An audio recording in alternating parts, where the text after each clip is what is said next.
My name is Michael Amalumilo, and I'm Director of Access to Good Health Initiative. We are operating across the Southeast Nigeria. Our head office is here in Enugu State. My name is Umbo Martin. I work with Enugu State Agency for the Control of HIV and AIDS. I'm the program lead. Hi, I'm Festus Alex Jinaza. I work at Hearty Empowerment and Rights Initiative as the Executive Director in Southeast Nigeria. Hi everyone, my name is Igwe Precious Meta. I work with Equitable Health for Women and Empowerment Initiative as the Executive Director, implementing for female sex workers in Ebonyi State, Southeast Nigeria. My name is Mwachukwu Pablo Stanley. I work for Men's Health Support Initiative Nigeria, an organization that oversees the welfare of marginalized populations in southeastern part of Nigeria. My name is Israel Oji. I'm the Executive Director of Sub for Health and Rights Initiative, which programs for young people in Anambra State. My name is Chidera Modesto Chiabuto. I work for Help for Humanity International Initiative. My name is Axel Okon. I work with Live Up Network as their program manager. I'm Iwabe Ejirobeti, Program Officer for Initiative for Young Women's Health and Development. My name is Uche Maduako Franklin. I work with Heart That Cares for Better Health Organization. Heart That Cares for Better Health Organization is a people-led organization. What we see as key population.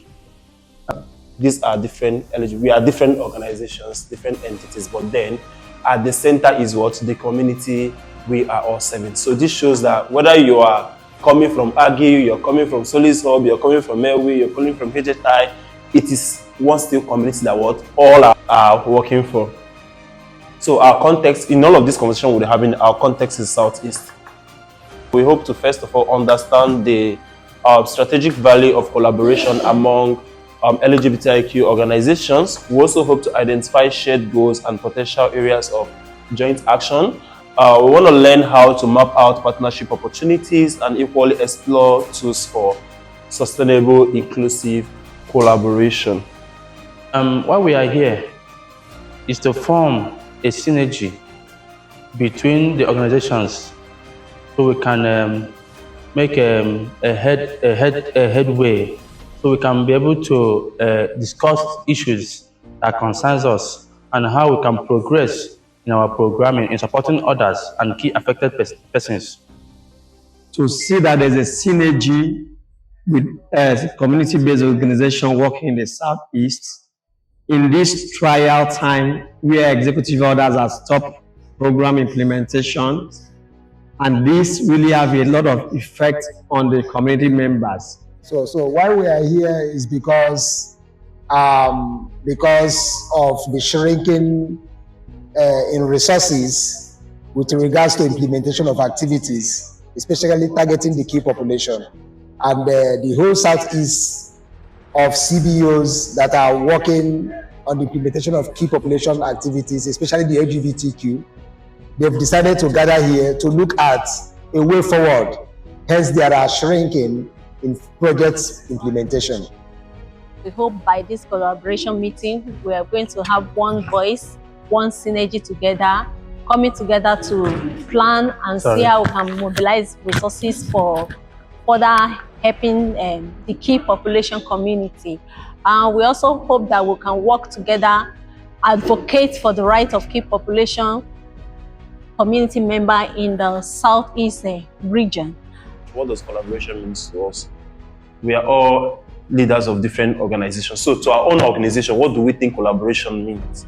Have they actually interacted with an LGBTQ person in their life or maybe in their community? Because they can't say, I don't like them, or we should do this particular thing for them without you actually having a contact with them. So from the findings, we have 35.3% of persons say that yes, they have occasionally interacted with LGBTQIA persons, and then we have 41% of them said yes, that they frequently have contacts with these with LGBTQAI person. This forms a larger percentage, making it about 76% of persons actually agree that they have come in contact with LGBTQAI persons. So this shows that the information that they are giving to us is probably going to be as a result of their personal experiences, and then we also hope that they are going to be correct.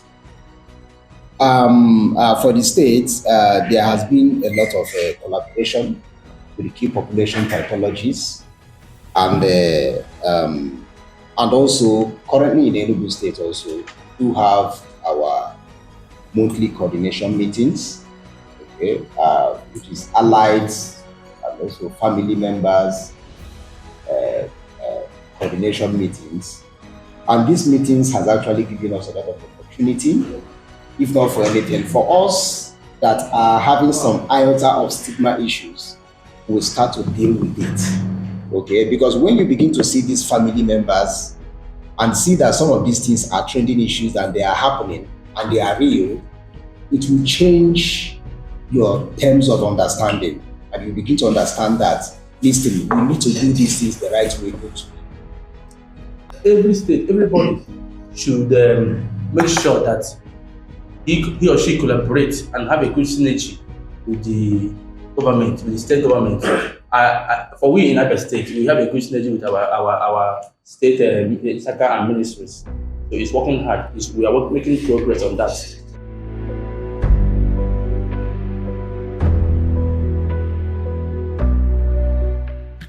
The recent pause in funding by the United States of America has had tremendous effect on us that works within the civic society space, especially for us that works in the area of providing access to HIV prevention, care, treatment, and support.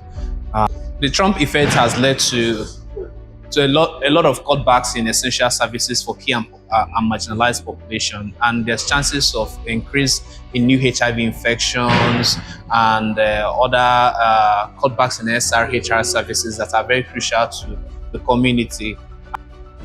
Yeah, so the effect of the whole Trump administration has been very brutal for both we, the service providers, and then the community will provide the services for, as this has really hampered the whole efforts that we've made over the years.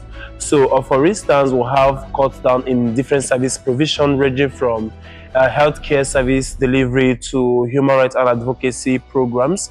So we are currently experiencing rise in security threats, human rights violations, and all of that. So particularly healthcare, you could see that currently now in Southeast, so many OSSs has been shut down.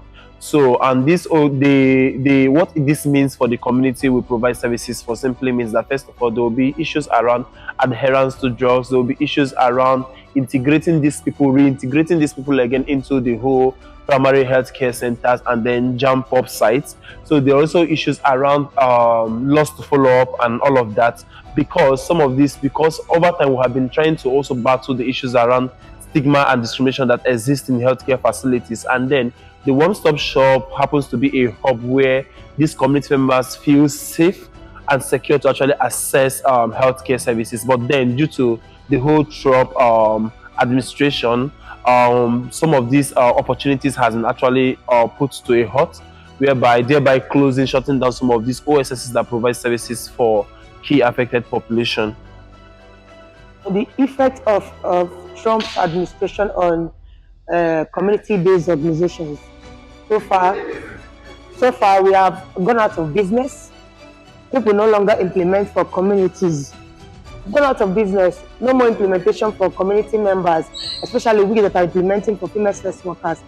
Our community members are now going back to grotels because there are no more funding sources for them. They can no longer take care of themselves. No more salaries. Those of them that are working with us have now gone back to the communities so as to earn a living, which is very, very hard.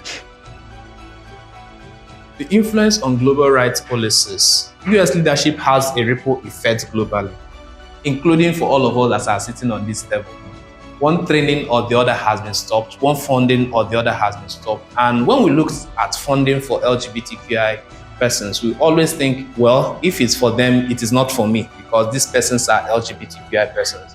And for all that are sex workers, we might say, oh, we are sex workers, this is for LGBTQI persons. And for persons that are persons who inject drugs, we might also feel that this is not for us.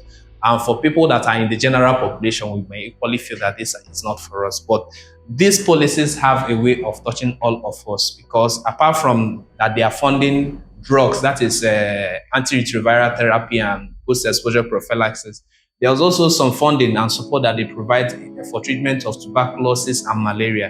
And one way or the other, it affects us. They also have their hands in our governance system, where they provide money to also support and push for democracies.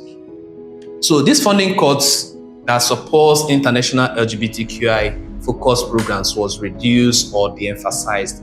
And currently, for this current administration, he said he's going to take a 90 days to review what has been done in the past. I think the 90 days should be ending on 19th or 20th of April. And after that, we'll know what becomes the fate of most of the program that has seen lots of great impacts within the works that we do.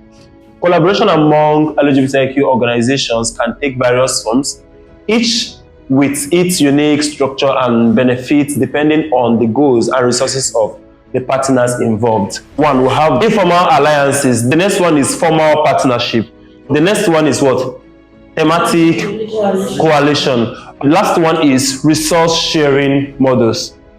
Organizations need to begin to work twice as hard as they have been working before to ensure that they continue to provide these services for the community we work for. Secondly, it also means that so many organizations will have to shut down, as the absence of continuous funding could also prevent them from providing the services that they used to provide. How can we start leading the advocacy to achieve these things? Stay informed and proactive about global politics shifts, so that we can always prepare and be a step ahead, so that things do not catch us unawares. Unite across movements and borders to protect our rights. So we have those for sex workers, we have for PWID, we have for LGBTQI persons and MSM. And even within the sex workers, there are different fronts. Even the PWID and MSM, there are different fronts. Can we collaborate together and start building a unified front in order to achieve greater goals? Let us move forward in strength, solidarity, and strategy. Thanks.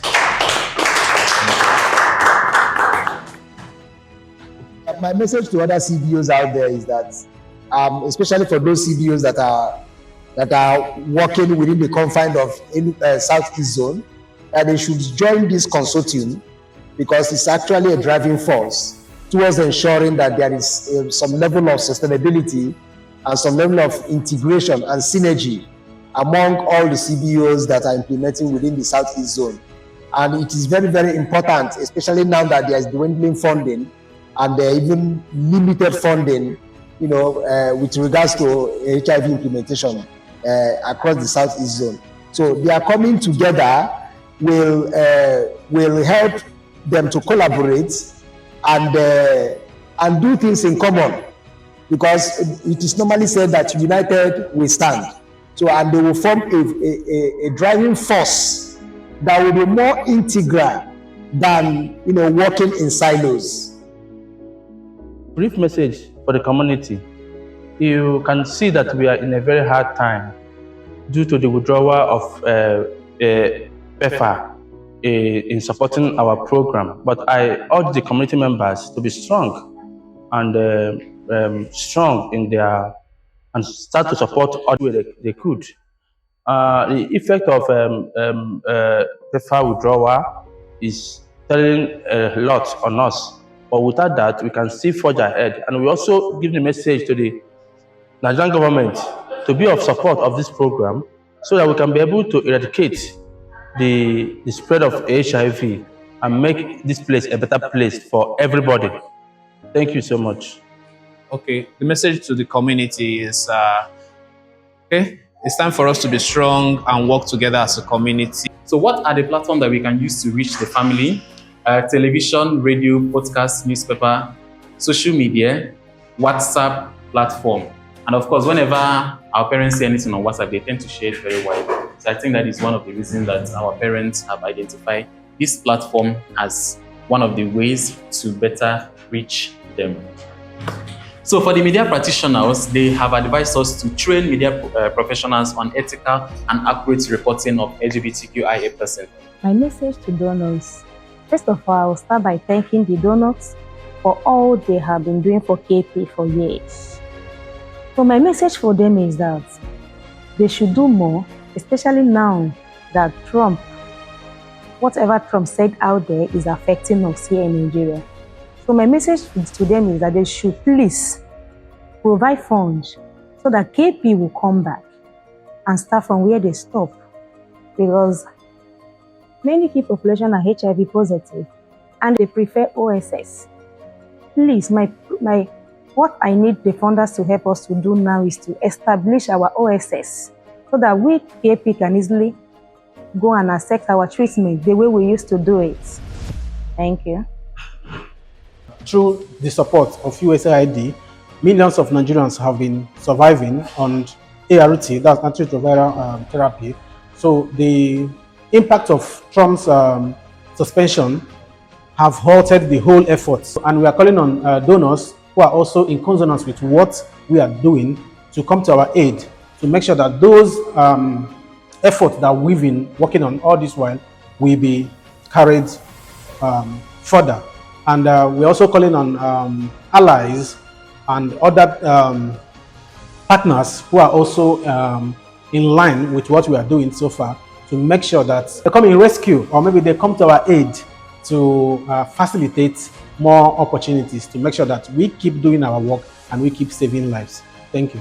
We all gathered here, the executive directors of civil society organizations that are led by a key population and also have interest on key and marginalized population programming. So our activity of today was bordered on synergy, building synergy and collaboration on how we can partner together to foster hope, building solidarity in a way that we can continue to enhance the services that are being provided to our beneficiaries and also our communities. We created this initiative in a way we can partner and collaborate, especially on the dwindling of funding, and especially for trying to salvage the effects of the Trump's administration, which has made an executive order to halt all funding to that fund key population activities, and also season funding for human rights for LGBT individuals. So we created the initiative for us to come together, look at different opportunities and low-hanging fruits across different organizations within the Southeast Nigeria. Things may be happening in Anambra, in Imo, in Enugu, that others in Abia, Ebonyi may need to leave region. So that is why we felt like it's important for us to come together to partner, think about other opportunities where we can collaborate more. Being that Southeast Nigeria is one of the states with high rate of human rights violations, high rate of incidence of HIV, high rates of human right violations and the rest of that, like I mentioned earlier. So coming together of these organizations and executive directors is going to create a platform for synergy building, for solidarity, and also increasing the level of availability of resources that is being provided to our community. Yes, we are not donor agency, obviously, and then we have little resources that we can share, but with zero interest on funding for now, what are the available resources that we can tap into from each and every one of us? Maybe creation of safe spaces, maybe donation of safe commodities, maybe intervening on human rights issues, things that we can do for ourselves on little or no funding. So that is exactly part of the reason why we have come. We have also agreed to strengthen this collaboration by having quarterly physical meetings.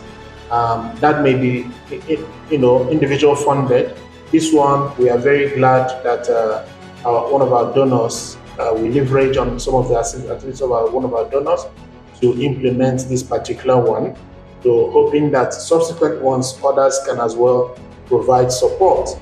So we are very gracious to, very appreciative to Hivos Foundation for their continuous effort and collaboration, providing, services to LGBT individuals, especially in this difficult time. We also wish to also encourage other donors that can support this kind of local initiatives to also support same. So we want it to be community driven, that where we are building that synergy, which I believe a lot of partners will be interested to also support this kind of ideas and initiative.